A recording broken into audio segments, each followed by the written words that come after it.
for people. Okay? So you have to learn students. Work in a group, work in a group. Work in a group. Work in a group.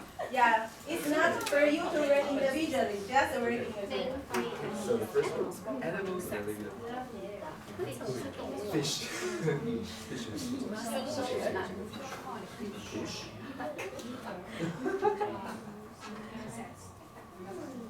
快点算那个。有一些规范。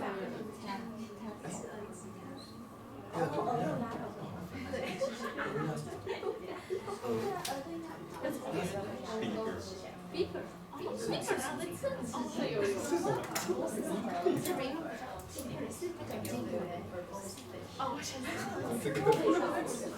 This one is easy for you. For this one, you have to use your background knowledge. Fishing and what?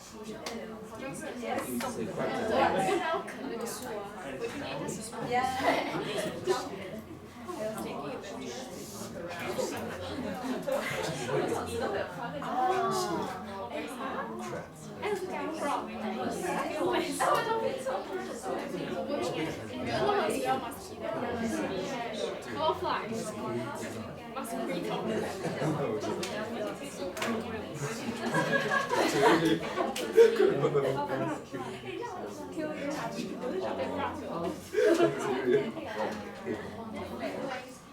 Okay, everyone look here. For this part, here I want to help students to review the words I just taught. For these three parts, it's just to activate the students' background knowledge. Without reading, without learning, they know this. So in this way, I try to get my students into the text I'm going to introduce later. So next, with this text worksheet, students can answer. As you can see, we can find beavers, live by the ponds. People can swim, row their boats, or fish near the pond. However, people now pollute the ponds. They did something bad, and the people can also, the ponds are good friends. So with this is a very, just like, I would like, sorry, here. This is here, in this part. We have students read and have some note-taking, okay? And next, so I have questions. Which city in Taiwan has the most ponds? Taoyuan. So that's the reason why the yellow duck is in the pond in Taoyuan, not in the sea. We used to have more than 1,000 ponds. We used to have more than 1,000 ponds, but now it should be around 400 or 600. I'm not sure, but now we have less ponds now. Okay, and so when flying into CKS airport, which view can you see on the plane? A, B, C, D.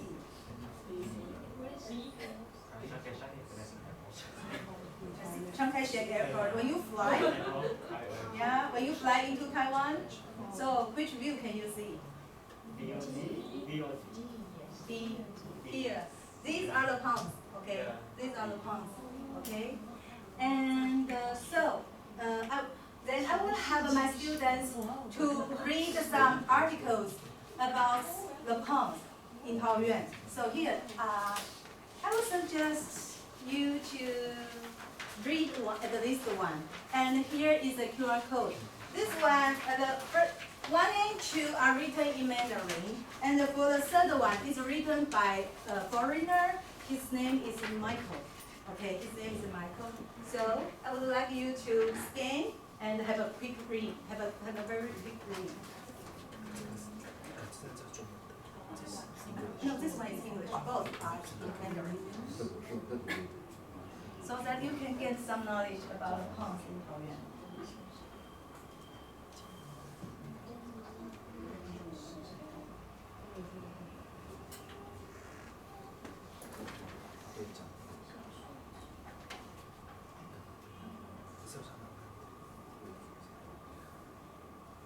我建议你们读中文比较快。啊，是吗？对我们读中文比较快，对外籍生是读英文，对我们来讲读中文会读快，对比较快。然后读中文，因为是活的太久了。中正机场叫做长台水。 Changi Airport. Yeah. You think it's Taipei Airport or?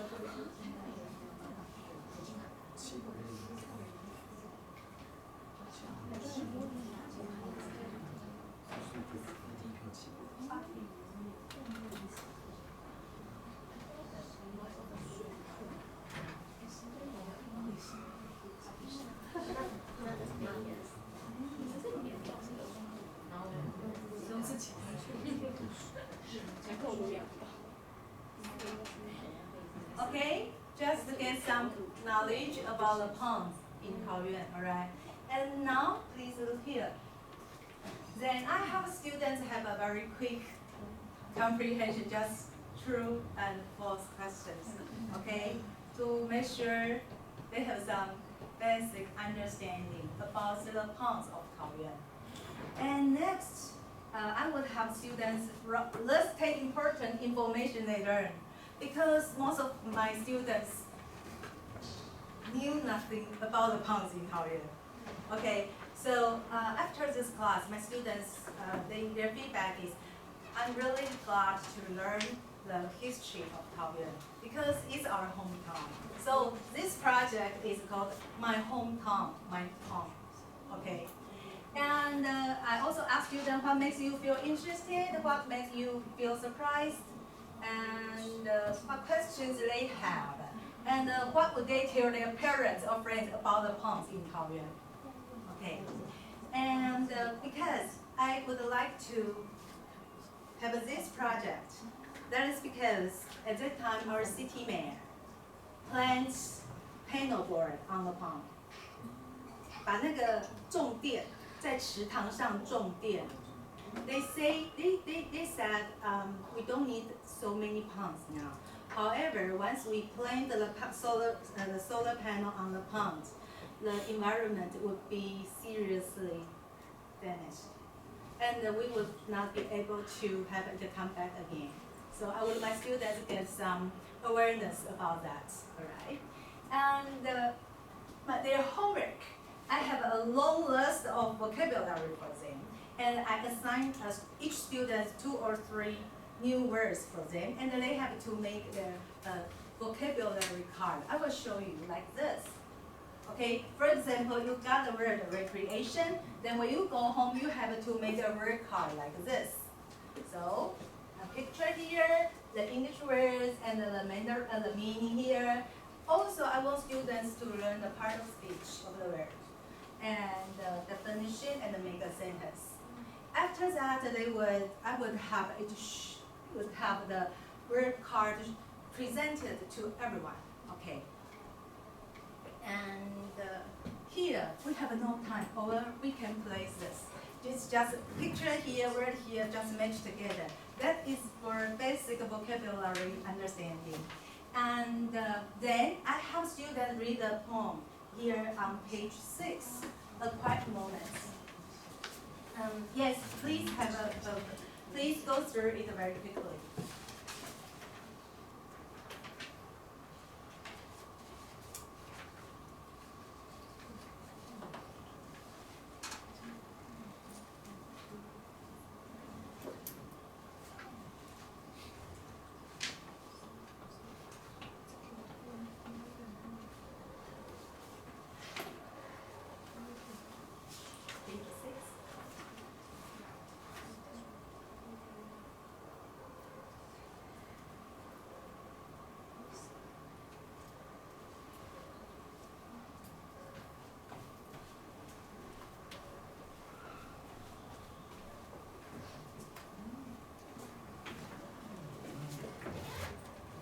Okay, and after reading the poem, I have some questions for students.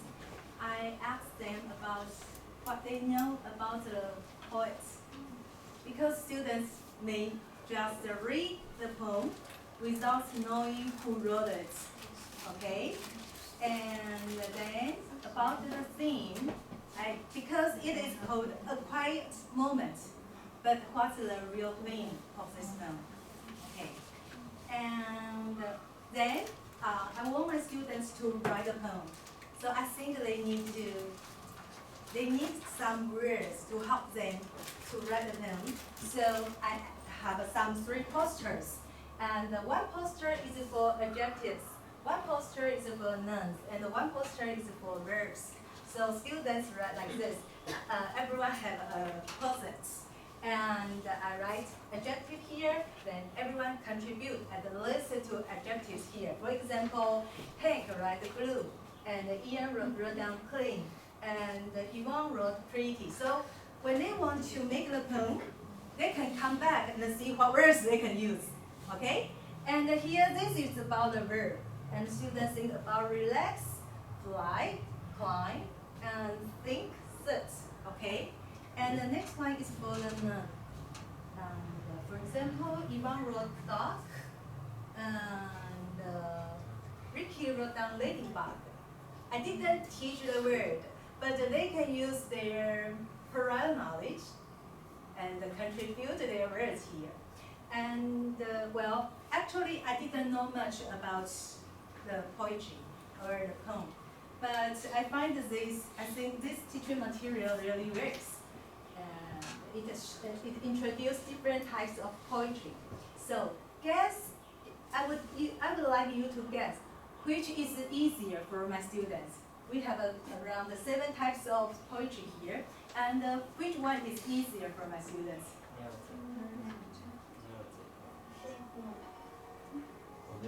You think a narrative poem or shape poem? Well, okay. This one is a haiku. My students wrote it because they found it's easier to count the syllables. Oh, okay, so, okay, see this one? The bright sunny day, all the animals enjoy the clear cool water. Okay, and the next one is acrostic. Sorrow, and that time I think